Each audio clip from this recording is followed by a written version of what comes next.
Okay, so the last video that I made was Rock double tapping Amaram, and he got, and I love that. But a lot has happened since, so let's go through some shit, because I took notes. I love that Cultivation gave Dalinar his memories back because she knew that Odium was going to use them against him, so she gave it to him early so he can kind of like start the process a little bit so he wouldn't be completely devastated.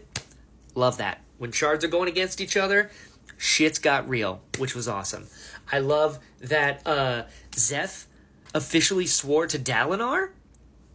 The Skybreakers are pretty wild to me. The fact that they're like Cosmere cops, and Nin was like, well, the Parshmen are the rightful, people of Roshar, so we're going to swear to Odium, but you can do whatever you want. And Zeth was like, all right, well, I'm going to swear to Dalinar. He goes, all right, well, maybe one day we'll see each other on the battlefield. Just like the sheer level of nonchalance coming from Nin is pretty wild. And then Adolin pulls a Han Solo from episode 6 when he sees Kaladin and then looks at Shallan and was like, I'm not going to get in the way. Don't worry, he can have you. Adolin. What are we doing? What are we doing?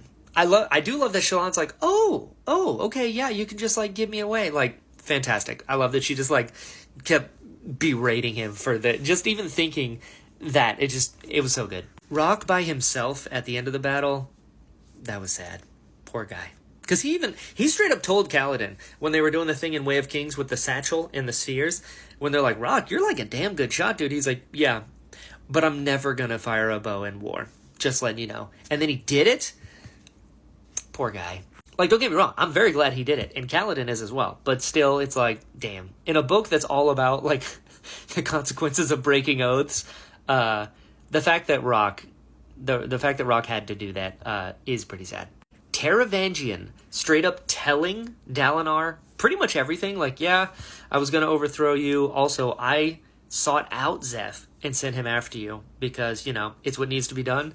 I did not see that coming. That was pretty wild. And I'm going to keep saying things were pretty wild because they were pretty wild at the end of this book. And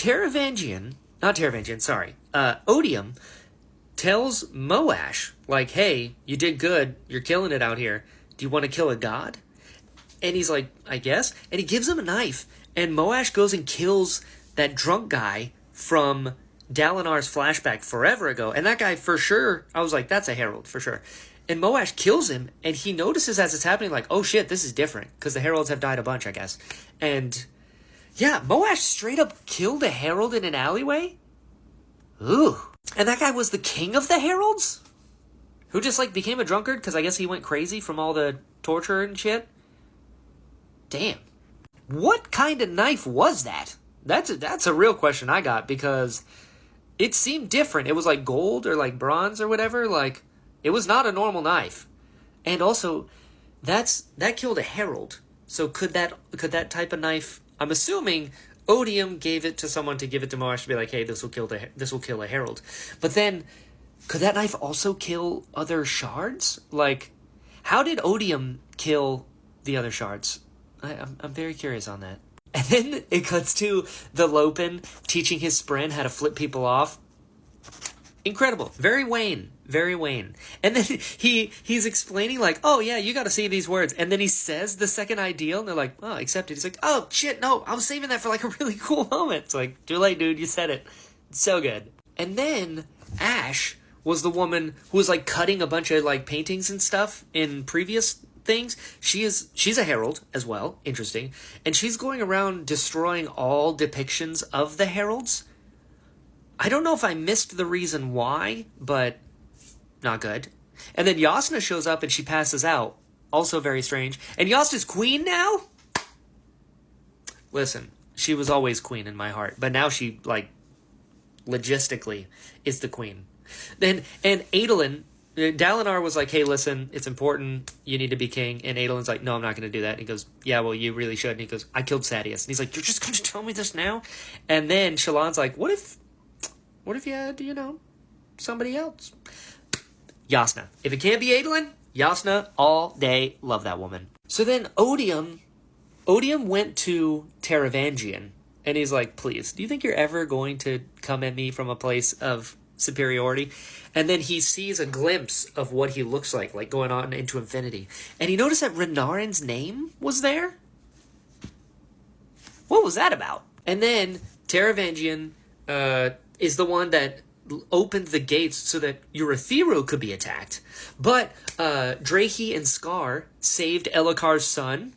That's cool. I like that. But the Fused showed up and gave Moash Zeth's honor blade. What are they doing with all of these honor blades? Very curious. And Moash has a new name, Vyre. Interesting. I mean, Moash was also a Parshendi name, so interesting that they would change it. But, you know, hey, crab people gonna crab people, I guess. Shallan was worrying me there for a little bit because she started having conversations with Vale and with Radiant, Brightness Radiant. But she came to this moment where she, like, accepted who Shallan is, I think, and was like, you're allowed to be happy now, which was great. And then her brother showed up, which I've been thinking about her brothers for a while now. The two thoughts in the back of my mind during this whole Sanderlanche was, where are Shallan's brothers, and where is Taravangian? And now I know Taravangian was like, I dipped. He basically pulled to Sadeas and was like, Dalinar, you're going to lose anyway, so I'm going to just speed this along, and then I will be in charge. And it did not go that way. But the Ghostbloods, when her brother showed up, there was a note from Mraize saying that, like, they want Shallan to either recruit or capture the Unmade that helped cover for her when she got sent to Shadesmar with the team. So, I don't know what the Ghostbloods are doing. The Ghostbloods have been a thing as well that has been kind of, like, in the back of my mind for quite some time because I don't know what they want. And it seems to me that the Ghostbloods on Scadrial are different than the Ghostbloods on Roshar, and I don't see a clear connection as to what the two want. But I don't know. I don't know what's going on there. Rock giving Oathbringer back to Dalinar as a debt repaid was just a really kind of beautiful... It was a beautiful scene. And Dalinar's like, you know, this goes on the wall now. But the fact that Dalinar gave Oathbringer to Sadeas for all the Bridgemen, and then Rock killed Amarim, thus getting Oathbringer, and he gives it back to Dalinar. I love that. And then Dalinar's the one who wrote Oathbringer. I didn't see that coming. And then the epilogue. Listen, we're back with Hoid. Okay, cool. You guys know how I feel about Hoid. And this chapter did not help. He's talking shit to a dude who doesn't speak the language that he's talking shit in. And then this big guy punches him in the face and loosens a tooth. And then Hoid mentions that Race, who I'm pretty sure I know already, I think I put it together, assuming I'm correct.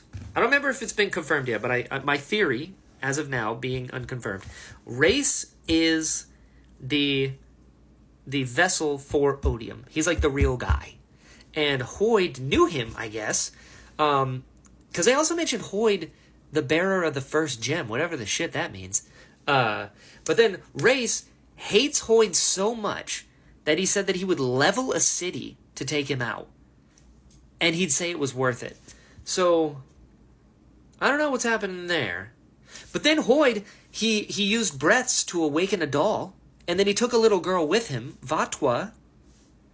Who is she? What is that? And then right before he leaves, he starts talking to a wall, and I was like, oh shit, is he soul casting? Is he talking to somebody behind the wall? No, he was talking to a pattern, a cryptid spren. And he convinced it to go with him, and then he started saying the words. So, like, is Hoid also now gonna be a Radiant?